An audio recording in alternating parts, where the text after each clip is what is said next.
એક મસ્ત વાર્તા.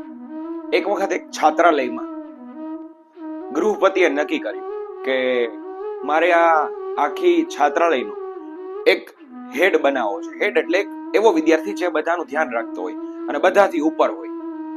એટલે બધાની નિયુક્તિ કરવાનો એ નક્કી કર્યું કે કોણ સારો માણસ છે.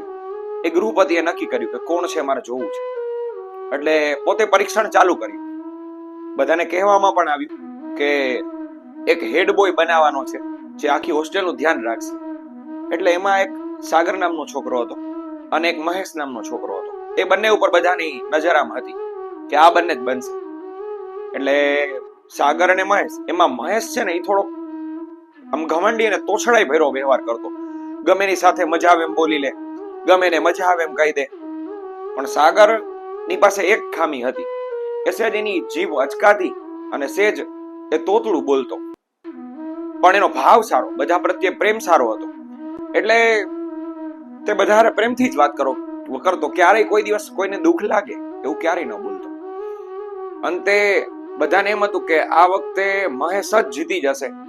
પણ ગુરુએ છેલ્લે અંતે નિર્ણય આપ્યો કે હેડ બોય તરીકે હું સાગરની નિયુક્તિ કરું છું.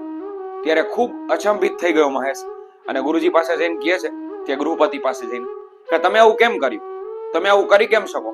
મારી પાસે આટલી ક્ષમતા છે છતાં તમે એને બનાવ્યો.